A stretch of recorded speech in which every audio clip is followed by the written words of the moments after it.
Hello, welcome to China Mosaic. I'm Wang Xiaohui for China.org.cn. Today, when fishermen plan to set out on a long oceanic journey, they will inevitably rely on their motors and the electronic navigation system. However, several centuries ago, the navigation conditions of their predecessors were less developed and more complicated, which led them to explore the limits of their wisdom beyond current imagination. Recently, a navigation brochure for the South China Sea has attracted a great amount of attention. The navigation brochure, considered the Bible of Chinese captains in the past, is a collection of routes and experiences from sailors over a period of at least 400 years. During those years, fishermen traveling around the archipelagos in Nansha wrote down the various conditions of the region's isles.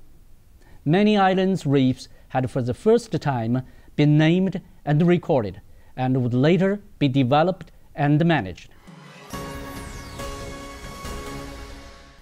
The most mesmerizing aspect of the brochure is the route charts made by China's sailors during their trips, where they observed the movements of birds and clouds, and the charted routes which are almost as precise as today's modern navigational maps.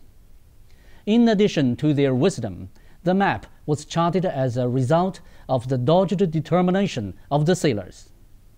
The new generation of fishermen in the South China Sea no longer resort to the old navigation brochure, but the charts and terms which appear in the booklet, as well as the special ceremonial practice sailors observe before setting out on their journey, remain in use.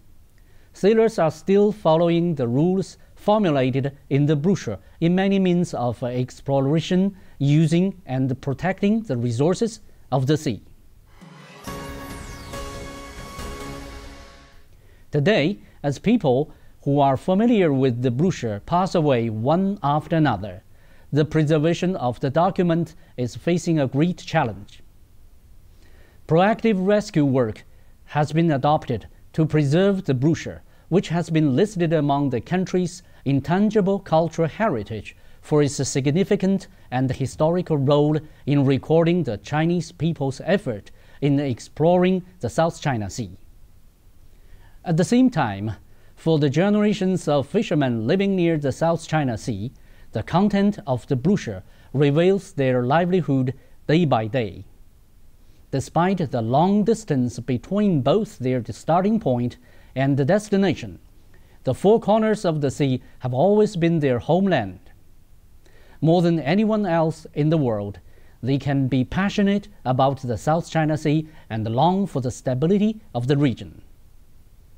For the foreseeable future, the dispute in the South China Sea will seemingly remain unresolved as the countries involved continue to be influenced by their individual political concerns.